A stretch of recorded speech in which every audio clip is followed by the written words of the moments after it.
BettyPrattle.com presents the Wrestling with My Thoughts podcast. I'm your host today on March 8th, 2025, as we break down that incredible Big Three segment from March 7th, 2025's SmackDown. I'm going to do this episode is going to be a full special edition Big Three breakdown. I feel like there's so many dynamics and factors that need to be considered when discussing this, and I would just hate for us to miss out an opportunity to discuss them all. So I hope that you're ready to go on the ride with me and really break it down and talk it all out. I'm going to take it back before I bring it into last night's SmackDown and really get in and delve deep. I hope that you enjoy the ride, and I hope I get you talking. Okay, so today is going to be the Big Three edition of Wrestling with My Thoughts. I have kind of been out of the game for a while as far as podcasting and focusing on wrestling is concerned.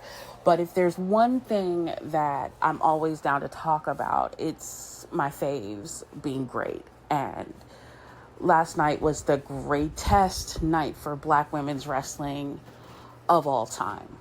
You know, I know that we have a lot of great moments in recent memory that we can call back to. You know, the first ever all-Black main event of WrestleMania that involved two Black women, no less. It's huge, a huge moment like that. Then you have another great moment with the Big Three, which is going to be my topic of conversation. Having their WrestleMania match, you know, coming together in that one great moment, to, you know, have this big, beautiful spotlight and all of the outfits and gears they did together, just being gorgeous and great. There's Naomi becoming the first Black SmackDown Women's Champion. Sasha becoming the first Raw Women's Champion. Sasha becoming the first Grand Slam. Bianca becoming the longest reigning women's champion of the modern era and the longest reigning Black women's champion of all time. Like, there's a lot of great moments in recent history that involve Black women wrestlers or Black wrestlers in general. I mean, because the Black women have been stepping it up for everybody, really. But right now is easily one of the best storylines in the company for the last year outside of the bloodline. And it is incredible to see that it is headlined by three Black women. And while there have been some stops and starts to it as far as it really getting going, now that it's hit the ground running in such a spectacular way. Now, I could start with just last night's segment, but I feel like I kind of need to go back and give background. One, because I talk too much, and two, because this is worthy of it. So in going back, we have to go back to the beginning. The Big Three formulating in the first place. Now, the Big Three was just kind of always one of those things that feels like it was just meant to happen. We had before that kind of a holy trinity thing where Bianca had a championship and Sasha and Naomi had their championship, and we'd all kind of just been dreaming of the moment where we'd get to have moments of them together, maybe as a faction, or, you know, somehow engaging with each other, because they are huge and monumental to this business in and of themselves, but also as women, and also as Black people, but also as Black women, because that is three separate categories. And if you understand intersectionality, then you understand that, because each separate category has their own individual identities and experiences that are unique to them. No woman understands fully the Black woman experience other than Black women. No man can ever understand fully a woman's experience. No other race or ethnicity can understand the Black experience like a Black person. So those are three very unique identities, and there can be cross sections where they overlap, but they're very unique and special, just like with everyone else in the world. But they have their own unique experiences and identities and their own difficulties and drawbacks. And yet we have been seeing, them thrive as wrestlers over the years. Like I said, Naomi and Sasha Banks had a heavy hand in the evolution and revolution of how we see Black women wrestlers. There were others before. Usually it was just one at a time that might come up and they might make a splash. Maybe they would be some kind of brawler. Maybe they'd be sexy. Maybe they might just be able to be Jacqueline and be a little bit of both, But you never could fully see them as the star of the division until you got someone like Naomi and Sasha Banks. Now, in the case of Naomi, she could have been the star of the division, but the powers that be had a different vision. She still managed to make herself one of the stars of the division and make herself wildly popular based on her talent and her charm and her abilities. She overcame a lot of holding back that was done to her as a performer, not just because she's Black, but because she's a woman and the women had not been receiving the respect and the attention that they deserved. And then the women's revolution happened and she kind of got a chance to break out. And at the same time, she was given a pupil, someone who was a star on the rise and who also had some drawbacks in that, some holding back from the company, of refusing to place, their trust in her and give her the ball and let her run like she was capable of doing. So that was very much a part of it. And I'm sure she saw a lot of herself in Sasha because of that. And she groomed Sasha and she built her up and she helped her along and she encouraged her. And then Sasha decided at some point that the tutelage she was receiving from Naomi and the guidance and the protection she was receiving from Naomi wasn't in line with what she wanted for her future. Somewhere along the line, she decided that wasn't right for her. And Naomi, obviously a very intuitive person, could feel it in the air. Either that or Naomi got a little jealous because all she'd done, all she'd accomplished, all of the incredible things that she did, somehow everyone always managed to look right over her to the next person. This other person. What about this other person were you always looking at instead of Naomi, who was shining bright as a diamond? Now, some of that could be company instigated resentment. Some of it could be fan-related resentment. Regardless, it happened. And they had their break. They separated. They went on their own separate trajectories. Now, when we got to see Naomi again on the next level, she had reimagined herself. She was no longer bad like she was when she was with Sasha and against Sasha. Now she was glowing. She was brighter than the night. She glowed in the dark. She was still the same charming, bubbly person that we had first fell in love with. She was still the same high flyer, still the same technician. She just was living a much happier life. She was living her life like it's golden. Sasha was doing her own thing. She was having her feuds with the horsewomen and things like that. And that was not an opportunity that was always afforded to Naomi. She was often given the newer talents to help groom and to work against and to try and elevate. And I think she did an incredible job of it. But unfortunately, I could see how over time that resentment would continue to build. We're going to fast forward a little bit to Bianca's debut in the company.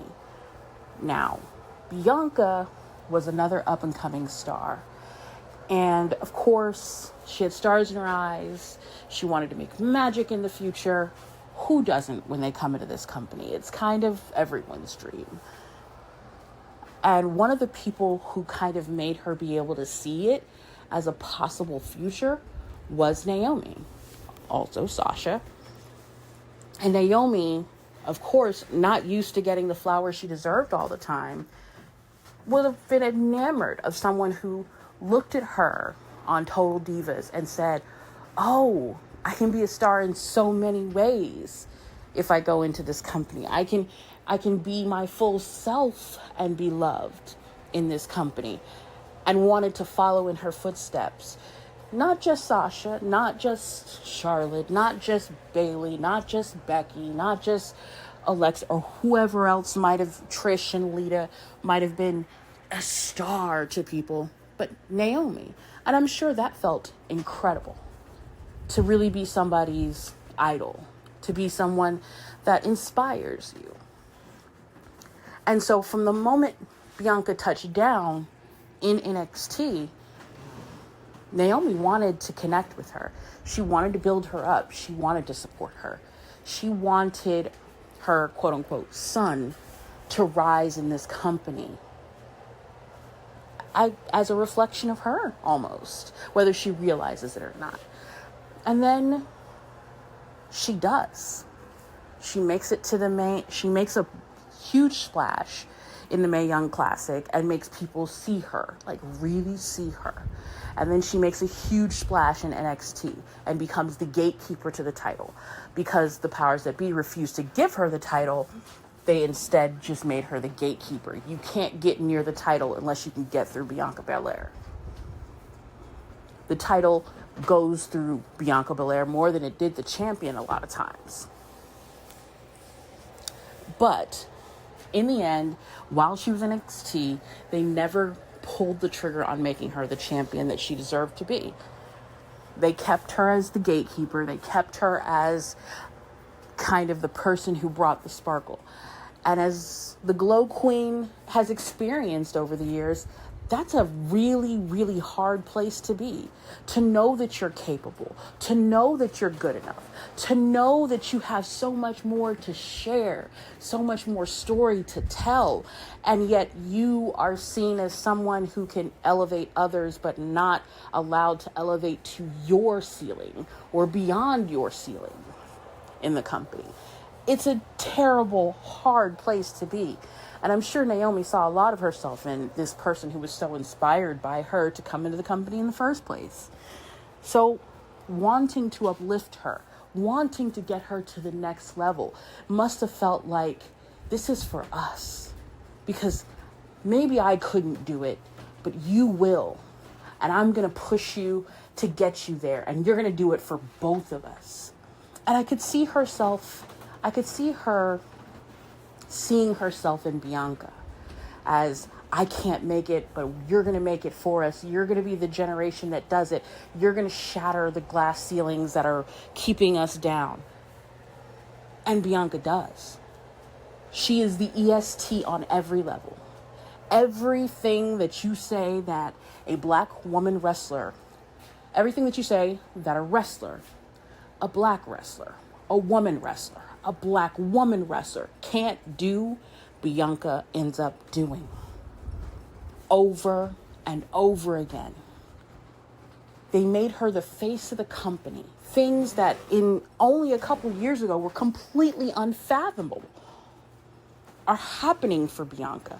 And at every turn, she looks back at Naomi and says, that's why I'm here. That's why I know I can do this.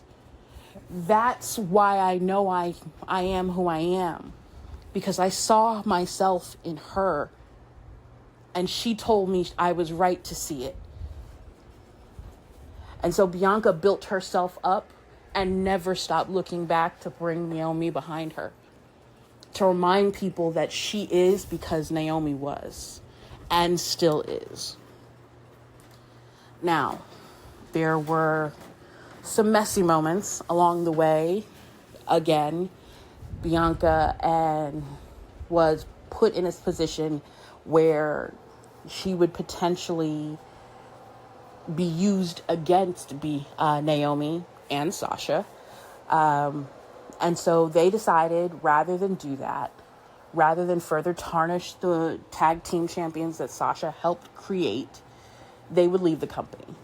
They would not allow themselves or their characters on the show to be used and denigrated one more time.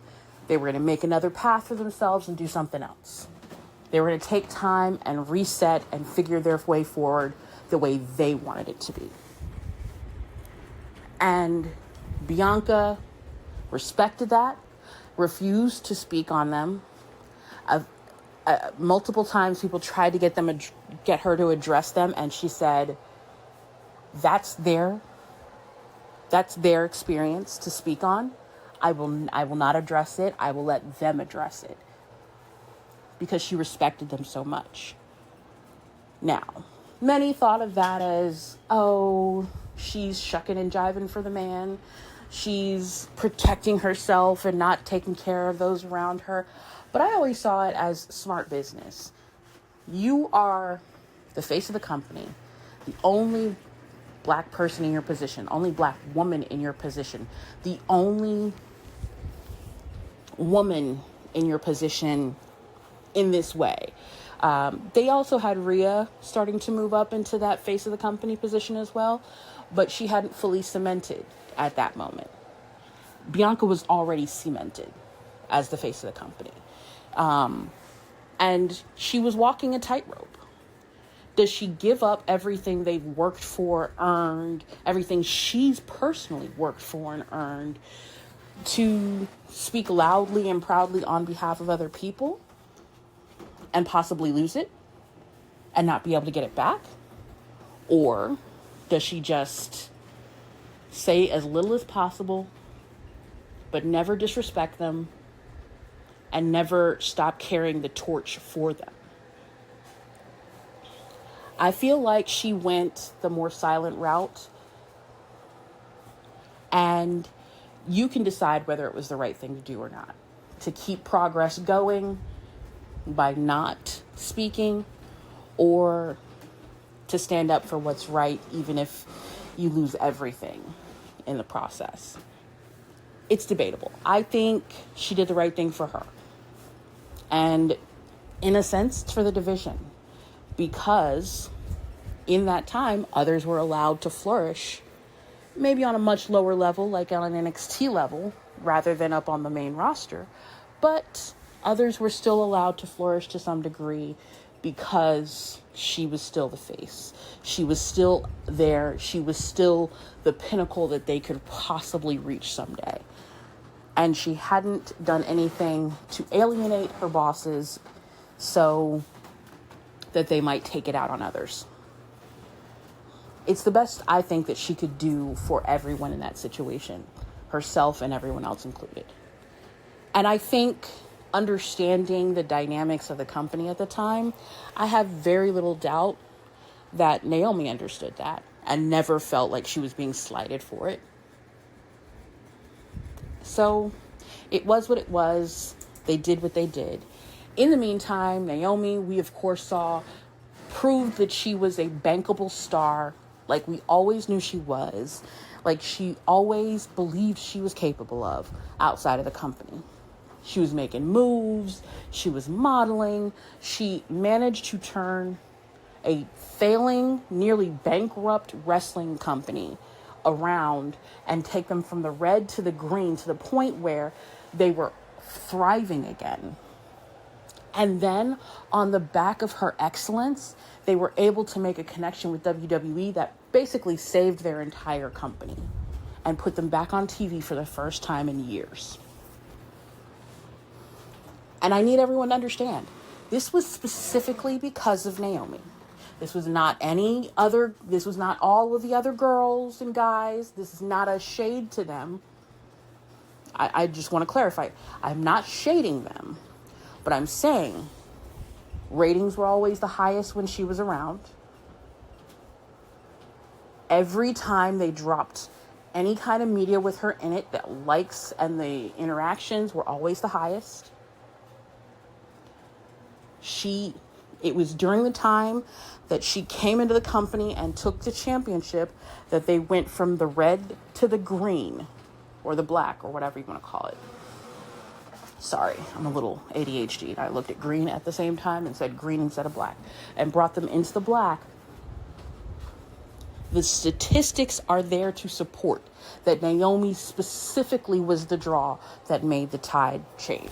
Were there other factors that helped build on that? Absolutely. I believe that the fact that Mustafa Ali came in around the same time also helped, because once Naomi got the eyes on the product, they got to see other people there, and they realized, oh, this character that I liked from the other show, he's even better now, and I want to see what he's going to do next. And also, he had his own followers that followed. I'm one of them, of course, because I love great things, and he was the light guy, and Bianca and Naomi was the glow girl, and I love the light. But yeah, I feel like there were multiple factors that helped maintain it beyond just her, but the main consistent factor in all of the growth of Impact TNA is Naomi.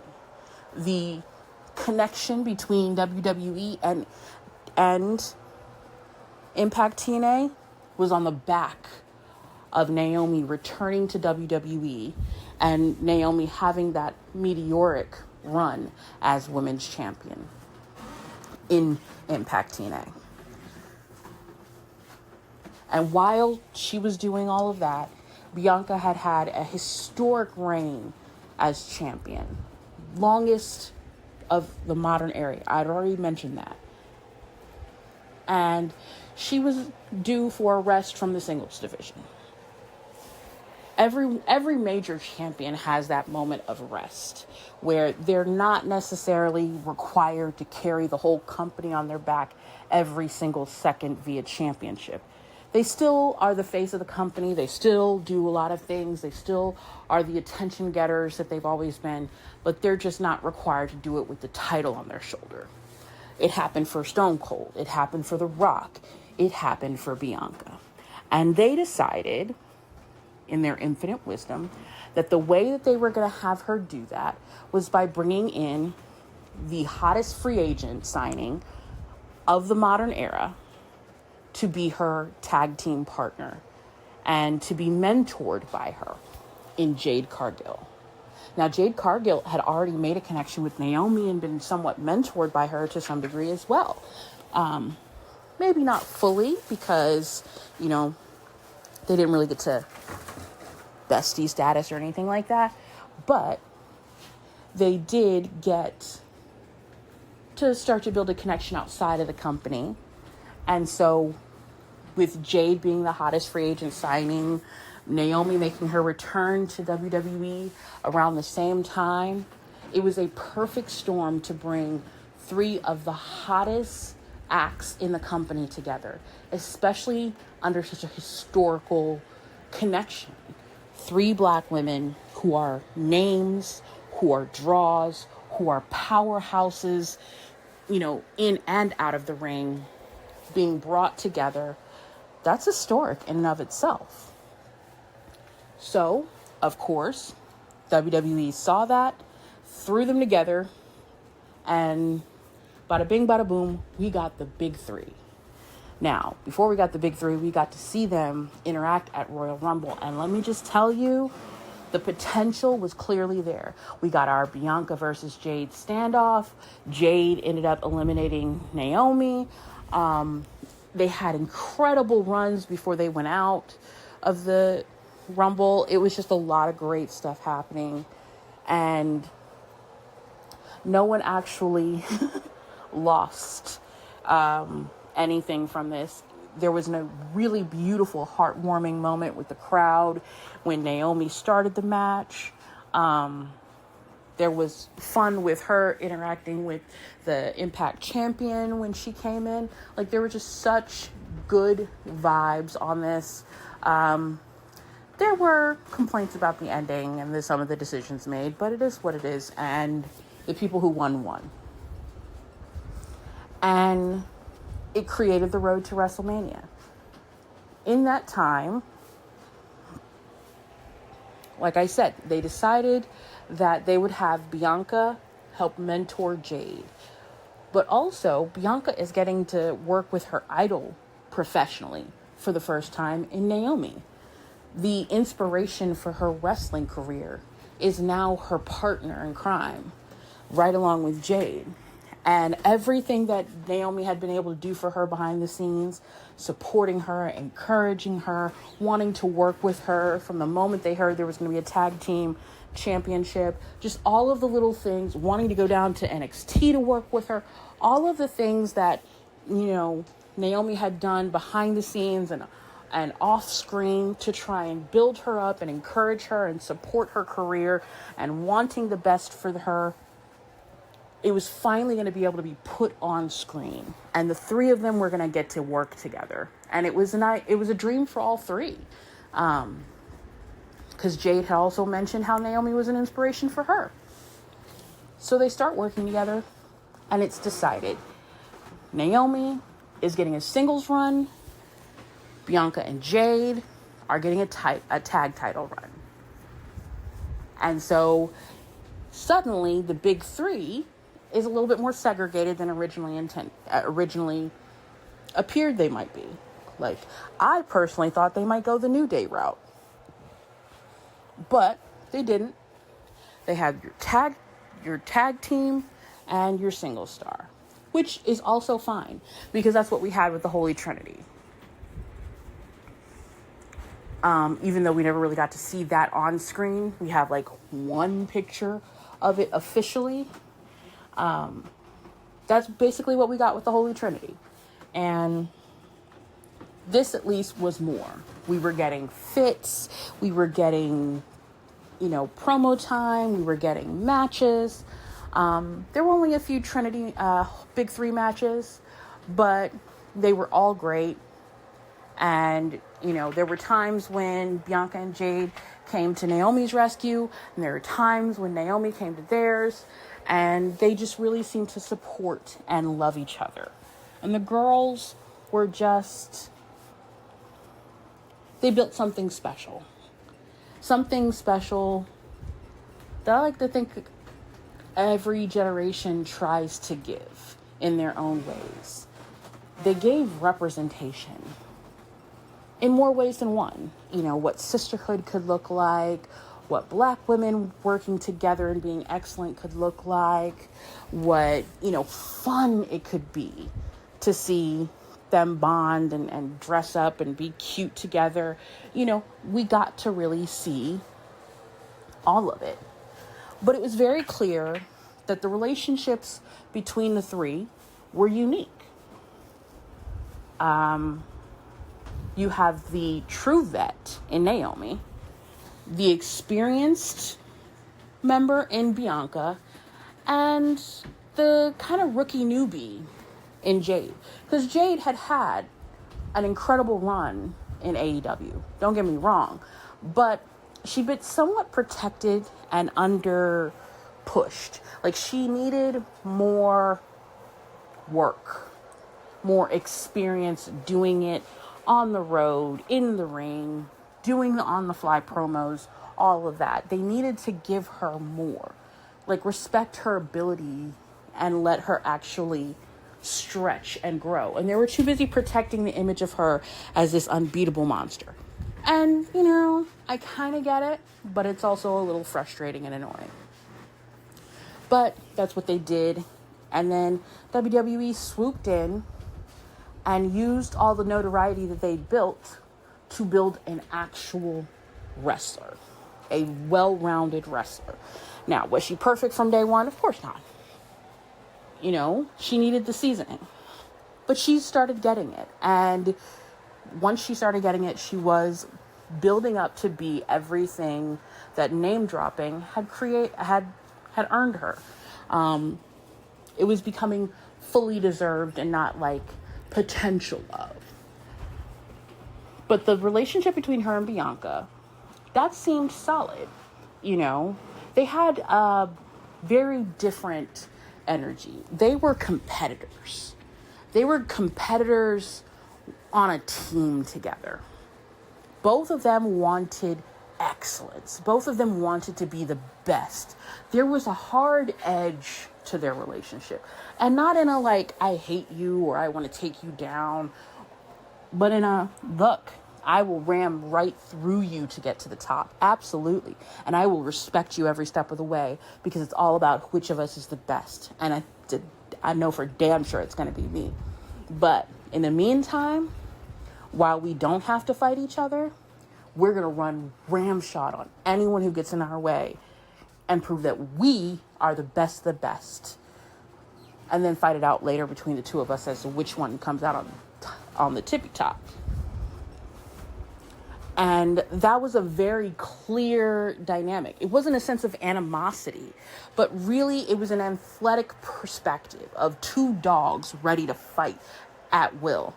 And right now, those dogs are on the same team.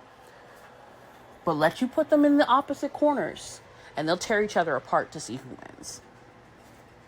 And there was something really exciting about that mutual respect, that caring for each other, that also is hella competitive, without being in a nasty way. Now, I will say there were moments where it seemed to teeter, like it could go dark and ugly and get a little too competitive. Because they're two very athletically minded people. And what I mean by that is people who've been in very high levels of competitive sports all know that there is a hunger to win, a desperation to win, a determination to be the best, to have no questions left as to who could possibly be better than you. There is that energy in a true competitor, especially someone who's championship material. They have that, as they call it, dog in them that wants to eat your heart out when it comes to competition. Personally, they got nothing against you. You could be their best friend or the best person they know, but when you get between those lines or those, ring ropes or whatever the case may be for whatever type of competition it is, they're going to give their all, and they're going to tear apart anyone who tries to get in their way. Like, you got to respect that kind of heart and that kind of drive. And that's what their energy was. It was two competitors determined to tear apart anything and anyone who tried to stand in the way of them being the best. Meanwhile, Bianca and Naomi had a very different energy. Theirs was a sisterhood. And not like a sisterhood built on competition, but a sisterhood of the heart. They just had similar light-hearted emotions. They absolutely still wanted to be the best, no question. But there wasn't that hunger, that drive, that aggression towards each other. It was all of a building nature. It was a build each other up. We're going to be the best. And it doesn't matter which one of us is the best, as long as we are the best. It's going to be, top two and I'm not two. But if I am, it's because you're number one.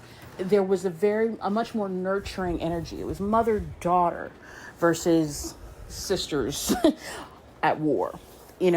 There was always fun and lightheartedness, and they did the gears, and it was so cute and sweet and fun. But when it was time to do business, they did business. And that competitive energy didn't go away, but it was just softer and more loving. Now, the thing that makes it really interesting is how little relationship we really got to see between Naomi and Jade. The only time we really got to even see them remotely bonded was when they were trying to keep Bianca from talking shit to Bayley. They both agreed that Bianca needed to let go of the past. But that was pretty much the extent of what we really saw for their bond. And even the one interview that we got to see where they did the press conference, it was a little bit ooky. The energy wasn't quite giving. There was a point where, Jade pointed out that they're all unique individuals and they're bonded and they're so much alike. And then Naomi made a point of being like, oh, we're very different. But it made it very clear that the energy between Naomi and Jade was very different from the nurturing energy between Naomi and Bianca. And I feel like somewhere along the line, the resentment Naomi had over the years had festered. And it had been looking for a target, a place to put itself, a place to finally unleash and be able to make things right. And I think Jade became that target because, and if you walk with me, it kind of makes sense that she would be. Bianca is her golden child, so to speak. Bianca has loved her and been nurtured by her and honored to be nurtured by her and wants to sit at her knee and be, loved on by her. And while competitive with her, is so enamored of her, idolizes her so much that even then it's the softest kind of competition you've ever seen. It's the most loving type of competition. It's like mom has been the greatest all her life, and now she gets to pass the torch to her daughter. And the only thing a mom wants in the world is for her daughter to be as great, if not greater than her. And that was kind of the dynamic of it. Whereas Jade is a little bit more used to being all about Jade. No hate, no shade to her or anyone else. But Jade is used to being the star of her own story. She's used to being the main character of her life. And everyone else is in her vicinity. And she's used to people being jealous of that. She's used to people not being able to handle that. And she's used to not giving a good goddamn as she slams her way straight through to the next accomplishment she wants to make. Because it's either get in and ride along or get rolled right over. And I feel like the antagonistic nature of Bianca and Jade's energy, with Bianca being a bit more happy-go-lucky in her competitive spirit, whereas Jade is very focused on perfection and being the best. It rubbed Naomi the wrong way. That competitive energy from Jade being so intrinsic to her nature that it almost seems heel-like and dark-sided and mean at times. Whether it's intentional or not, it's just she's used to being a lone wolf. She's used to being the alpha of the pack. She's used to being the most dominating personality and presence in the room, in every room. It's her nature to rub up against other alphas and want to win. And there's a certain aspect of that where she sees the same thing, that same star alpha quality in Bianca, and she wants to hone it. And she wants it to be as powerful as possible. So that way when she wins, it really means she beat the best. Whereas she doesn't see that razor's edge in Naomi, because Naomi doesn't want to feel like that. She's got a much more maternal, soft nature. Not less competitive, but just more soft. She's more in touch with that softer side of herself. So for her, the need to take it there is not intrinsic to every single thing that she does like it is with Jade. They're very much two different sides of the same coin. However, Jade did let her guard down with Naomi. And the thing is, the best to her did not ever include Naomi. In the present tense. The people that you saw Jade kind of have those standoffs with. People like Nia Jax, people like Bianca, people like Charlotte, Becky, like the people that she had those I will take you down and prove that I'm better than you energy towards was never Naomi. And low key, saying that she's one of your inspirations, but you don't see her, you're a person who, if you really want to be the best, you always kind of rub up against the best to try and hone yourself even more to a sharp blade, Jade. Not seeing that in Naomi had to be a slap in the face. Ma'am, you can see dream matches with all of these other people, but with me, it's kind of nostalgic and not competitive.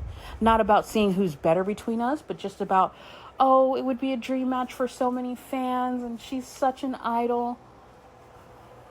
But with Bianca, it would be great to finally see who's the best of the best.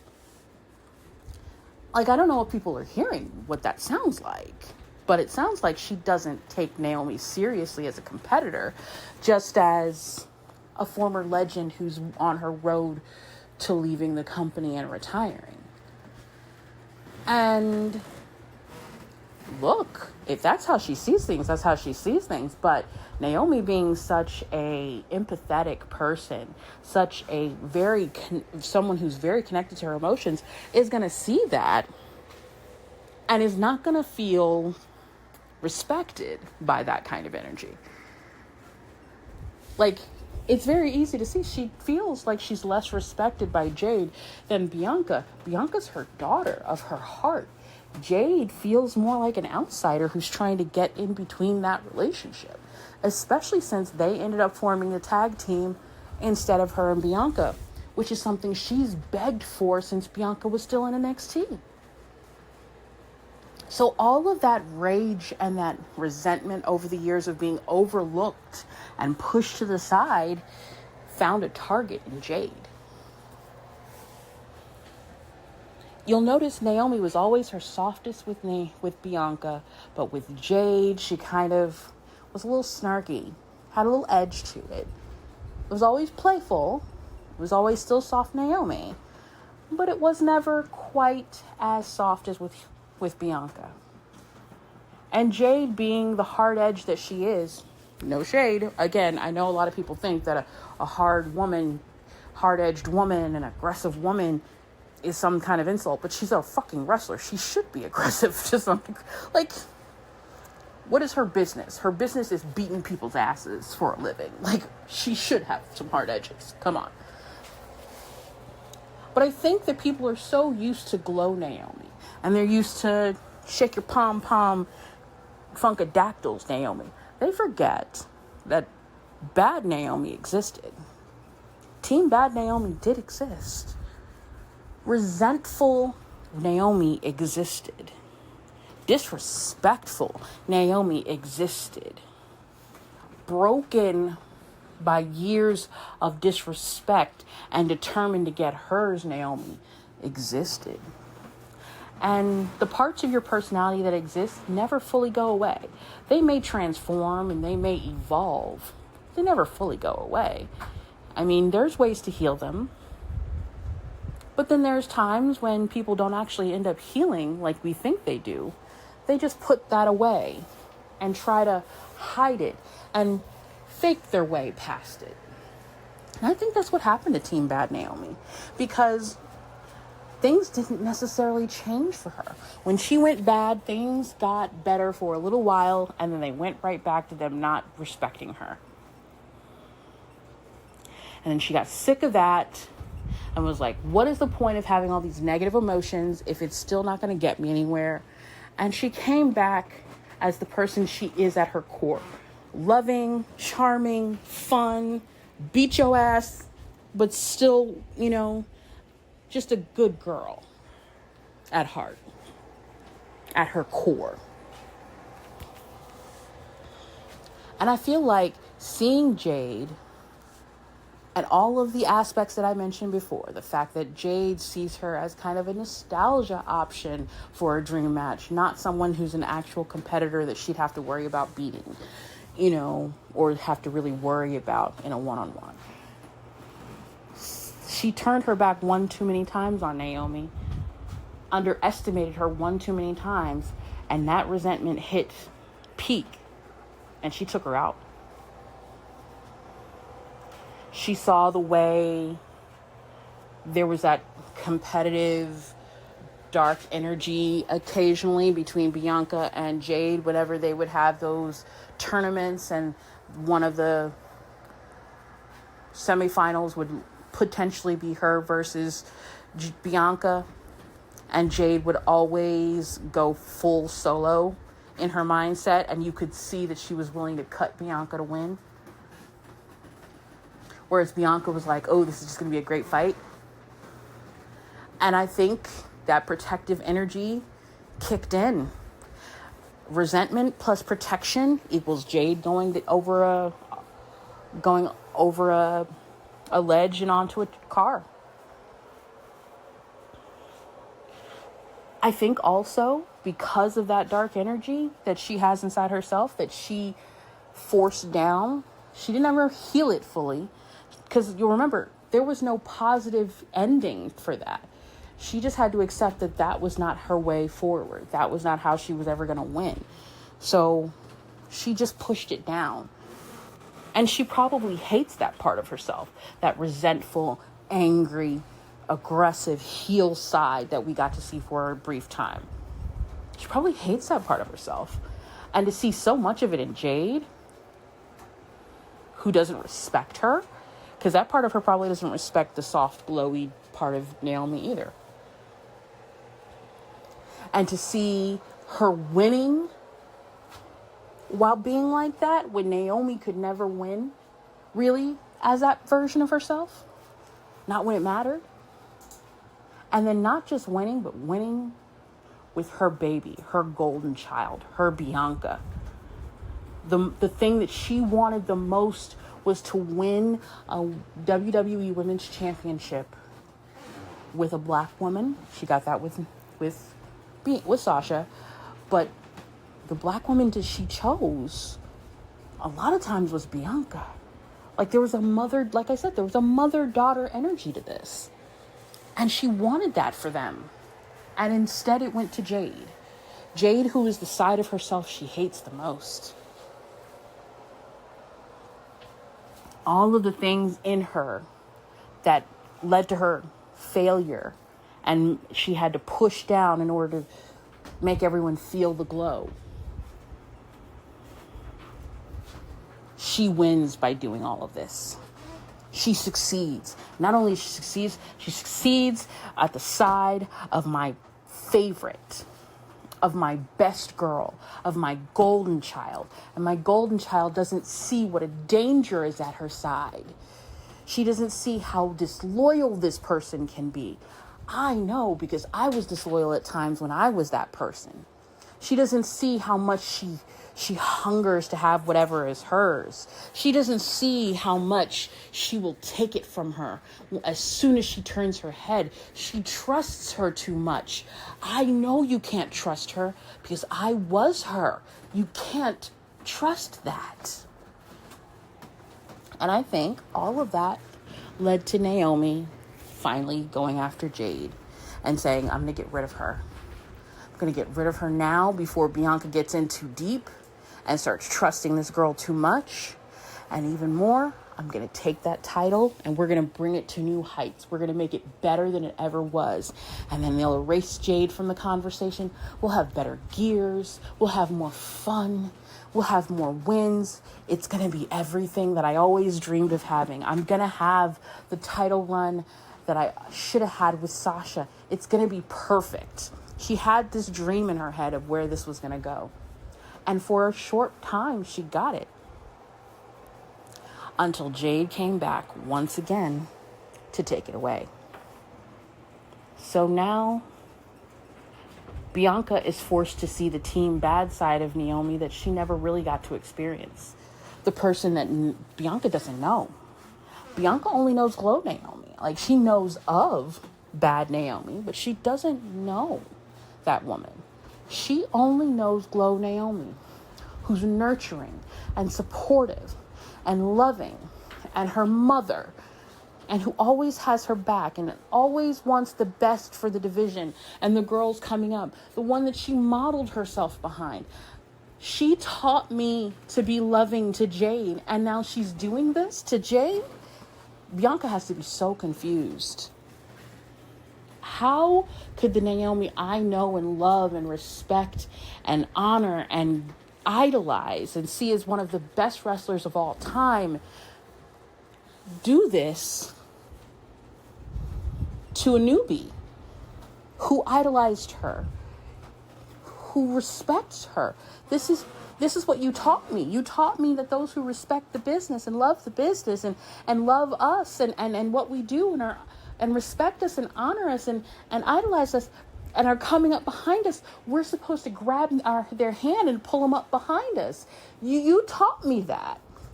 You showed me the way to do that. You made me the person who lifted Jade's chin when we lost our titles the first time. How could you be the person who put her in the hospital? How could that be? But there's another side of this. Several other sides of this, if you really want to talk about it. There's the other side where Bianca's looking at Jade like, you didn't warn me? You didn't say anything?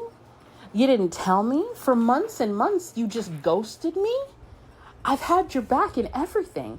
I threw away an opportunity to push myself forward because I was so worried about you when you got hurt. And you didn't warn me? She was right by my side. At any moment, she could have turned on me too. And you never said a word. You never let me know what was going on. I'm searching for your assailant, and they're standing right beside me and could do the same thing to me at any moment because I have my back wide open and don't know to look. And you let that happen because why? Why would you not warn me? Did you think I couldn't pretend? Did you think that I couldn't do what needed to be done until you could come back and get your vengeance? You think I wouldn't hold her accountable? Why would you do that to me? And then there's Jade, who, like I said, has always been a bit of a lone wolf, an alpha. She runs packs. And if you can't be a part of her pack, she'll run alone. Jade has always been Jade focused, Jade first. Jade prioritizes Jade above every and all things. So, Jade's like, how do I know you didn't know? How do I know that I can trust you to keep your mouth shut about it? How do I know that you won't just forgive her and let it slide? How do I know anything? I always knew I could never trust anyone but myself, and I let my guard down. And if the likes of Naomi could turn on me, who's to say you won't join her? So why would I trust you with the truth? If you can't see through her when she's by your side, then why the hell should I tell you anything? It's looking like that's where she's at, because when okay. So we've done all the background. We've done all the perspectives. We've done all the build to last night. Now we get to last night. And everyone has been asking the same question. Why? Why did Elimination Chamber go down the way it did? Why did Jade attack Naomi? Why did Naomi attack Jade for Jade to attack Naomi? Did Jade attack Naomi because she was the one who put her, threw her off that ledge and onto that car? What's going on here? Everyone wants answers, but no one more than the person at the center of the debacle, Bianca Belair. So, what does she do? The only thing she can. She asks for answers. She's been reaching out to Naomi and nothing. She's been reaching out to Jade and still nothing. Now, keep in mind, Jade went radio silent on her a long ass time ago and has continued to ghost her ever since. Bianca knows nothing. She's dead center of one of the biggest conflagrations in wrestling right now. And she's running blind in every direction. And all she wants to know is, what the hell happened? What the hell happened? Why did this happen? This was not supposed to be like this. And last night, she was ready to get some answers. So she came out. She stood in the middle of the ring. She knew Jade wasn't there yet, if she was coming at all. And she demanded Naomi come and give her answers. And Naomi knows her baby. She knows the sense of justice in Bianca. She knows that Bianca is still very much a good person at her core, and that she might not be ready to understand why she did what she did. So she tried to talk around it. She tried to say, look, we need to focus on the titles. Look, we need to focus on other things, and tried to make it about anything other than Jade. But Bianca, her sense of justice is not going to let her be able to just slide past this. She needs to understand what's going on with her sisters, her mother and her sister, or however you want to look at it. She needs to understand what's going on. She was the center of a love sandwich, and now it seems like she's the center of a hate sandwich, and she doesn't know why. She's standing here, look, everybody's looking at her for answers, and she's got none of them. Did the person that she trusted more than anyone other than her husband turn out to be a liar and a cheat and violent? Is that possible? Is the person that she saw as one of the most loving and supportive and encouraging people in the business turn out to be a liar who lied to her face every day for months after she attacked someone that they were supposed to both care about and beat her violently? Like, is that who has been standing by my side all this time? A liar, an attacker, a shady person? Like, that can't be who you are. You have to tell me that wasn't you. You have to. Otherwise, how can anything ever make sense again between us? So then we turn. So she's determined to get her answers. And she's heartbroken because the longer it takes for her to get those answers, the more sure she is of what the answer is. Because the only reason to not straight up say yes or no is because the answer is yes, I did it. And you could literally see the longer that Naomi fought to not answer, the more Bianca broke down, because it was like, I know what you're going to say. You just have to say it. But I don't want you to say it. I want you to tell me I misunderstood something. I want you to tell me that you didn't do it. I want you to tell me that you were trying to protect her and bumped into her and knocked her off that ledge. And that's because of that, she thought you did it intentionally.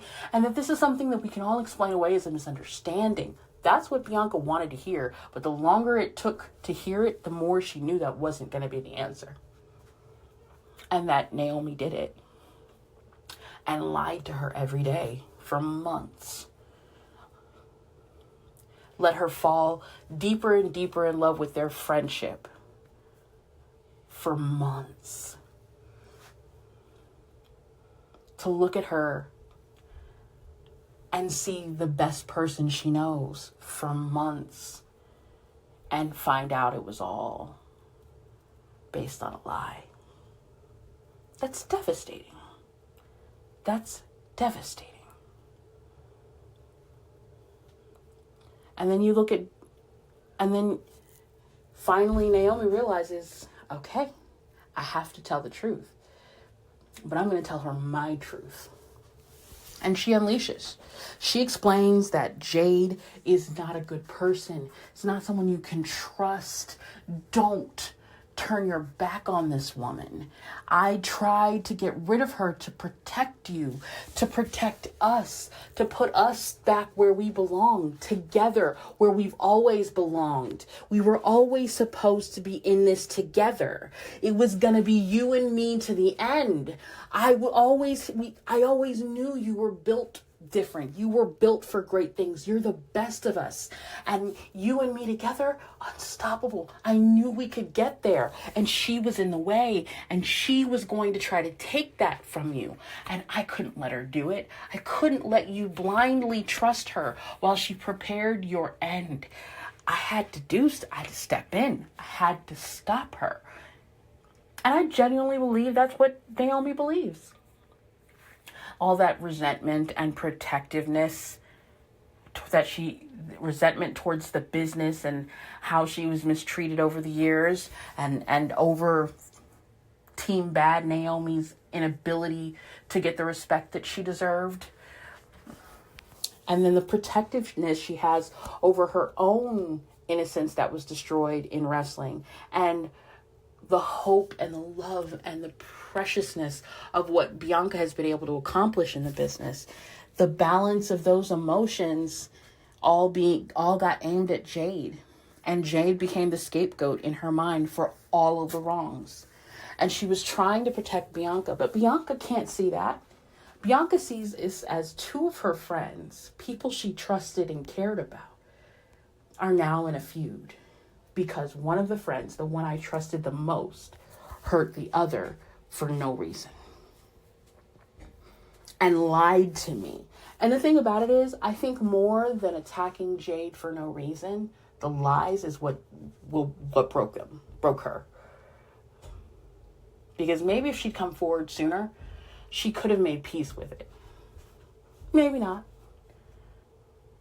But the once trust is broken, it's hard to rebuild, especially on such a deep level of trust. Trust to the point where she would happily lose to her. Like other people she would begrudgingly lose to. Naomi, you would see happy tears if she lost to her. If Naomi won something that she couldn't have. And that's the difference in the kind of care that was there within the big three.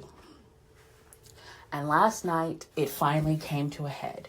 Now, Bianca, her sense of justice won't allow her to forgive Naomi that easily. Her sense of justice requires Naomi to pay for what she did before she can even begin to forgive her. Her sense of justice requires a genuine apology for the lies before she can ever begin to forgive her. But the thing about it is, her sense of justice also requires her to make peace with Jade. Either she has to make it clear, I didn't do this, and get Jade's forgiveness, or Jade's got to prove Naomi right by saying, I don't care if you did, I don't trust you, I never trusted you. You were just a means to an end. You were a way to get championships and to learn from you so that I could take you down when the time came. Now, depending on how Jade answers, will decide how quickly she's able to forgive Naomi. But the thing about it is, regardless of if she forgives Naomi, the question becomes, will Naomi be able to forgive her? Because her golden child just turned her back on her. Her golden child could not accept her at her worst, could not be there, and instead let someone attack and hurt her in a way she doesn't believe she ever would do to Bianca. She doesn't think there's anything or anyone that she would ever let hurt Bianca like that. Now, I beg to differ, considering how she is about Bailey. But that's just me. Just me. I'll mind my business on that one. Time will tell. But, yeah. It's going to be real interesting, I think, to see where they go next with the story. If they know what they're doing, this can be incredibly great work, incredibly compelling story. I hope there's someone who understands the dynamics of the characters properly and takes this forward the way it needs to. Because if they do, we've already shown that we've got performers who can handle the material and knock it out of the park. If they don't, we've already shown that we've got performers that can handle the material and knock it out of the park. But it's not going to be as great as it could be if they don't do what they need to do with the story. I think that this is going to bring a darker edge to Bianca, because Rhea just turned on her. She found out that Naomi turned on their friend and lied to her for months. This should turn Bianca a lot darker and make her one step closer to a heel turn. I don't think it should turn her yet, but it should make her one step closer. In terms of Rhea's a child. She's going to turn, but that's neither here nor there. Jade is on a warpath right now. She is a dark tweener. I say dark tweener because they have not shown us that she is a bad person with bad intentions for the sake of having them. We're showing her as she's coming for vengeance. She's coming for justice for her. She's not out here just taking out any and everybody. She's focused on one person and one person only. And it's the person who wronged her. Now, as time goes on, and the tactics she uses over time will decide whether she goes further into dark tweener or if she goes back, sits more centered in that gray space. If they're going to do something more like a Rock Austin kind of energy with her on the tweener spectrum, or if they're going to go full heel. Same with Naomi. I think that they're going to lean heel, a little bit delusional heel, because she genuinely believes what she's saying. Now, the only way that she ends up tweener instead of full heel is if she's proven right about Jade being untrustworthy to Bianca, which she's got some evidence for it at this point because of the fact that Jade did not give her a heads up about Naomi. So the fact that she didn't give her a heads up makes her a little less trustworthy.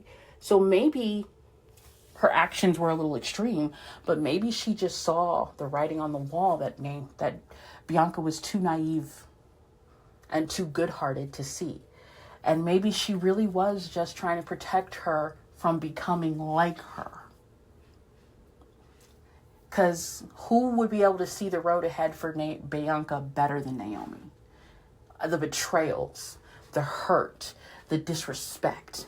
And we all know that throughout Bianca's time on the main roster, specifically on the main roster, she's been a bit naive. She's been, let's hit this straightforward. We're going to be fair, and we're just going to have a great competition, and I'm going to prove I'm the best. Whereas a lot of her moments are like, I don't care how I get to the top of the mountain, I'm getting there. And it's sweet, kid, that you think that you can do it all by being on the up and up. But fuck that. I'm just going to win. And this may be the final lesson that kills that piece of innocence. The 1-2 punch of Naomi, Jade, or the 1-2-3 punch, I guess. The Naomi, Jade, and Rhea might be what it takes to finally kill that last bit of innocence in Bianca. Now, will that turn her full heel or just make her slightly dark-sided tweener? Time will tell. I don't think it's going to give her a full baby face, obviously, because she's got too much sadness and pain and distrust circling around. There's no way that they can be on the light side. She could be the heartbroken face, but that's still going to be on the dark side of things. Regardless, there's a lot of there for this story, and they could take it great places. So far, we've gotten a lot of great cinema out of it. We got the initial return of Jade, that beat down that no one saw coming, the way Bianca has been acting her ass off every step of the way as the face of the company, showing what a professional wrestler is supposed to be about when they're about their business. Because, baby, she's not stopped acting for one single solitary second. When I tell you the hypeness when she saw Jade throwing off her coat, she's like, yeah, she about to beat that ass, yeah. Then she goes and she loses her fucking mind when she finds out it's Naomi that's getting attacked instead. And then she's like mentally and emotionally drained. I'm like, just get me out of here. I can't do this. And they let her out of the pod. As soon as she calms down, they let her out of the pod to fight. And so now she's got to fight Liv. She's got this on her head and has to try to fight Liv. But she makes it through the chamber and wins. And she's so excited for WrestleMania. Here's Rhea. Here's this dream match in my face. But then here comes Io to get in the way, potentially. And then does. And then as a backdrop to all that drama, everybody wants to know why Jade did what she did. Was Naomi the assailant? And she's got those same questions. And she's of the mind of, I did it to WrestleMania like me and Naomi planned. Naomi? But Naomi, is she the attacker? Did she do this? Did she lie to me for months? Did she stand at my side? Was she planning something to take me out too? Like, all of the questions have to be in her head of not understanding what any of this is, who she can trust, if she can trust anyone. I think there's a lot of great story here, inside and outside of the big three, as individuals and as a crew. Where they go from here is going to be really entertaining because these are really great performers. I just hope the writing backs it up. And so far, so good. Now that they've really started the story, because there was a lot of dragging their feet with it, but now that they've officially started the meat of the story, so far so good. I'm really excited and I'm really hopeful. But yeah, that's my take on the implosion of the big three. I would love to hear y'all's take on my thoughts and feelings. I want to see where y'all's heads at. It would be very entertaining. But yeah, definitely let me know what you think. All right, this has been Toni with the T. You can find me on all social medias in some form of only one Toni D, because I am that lazy. But yeah, love you guys. Bye.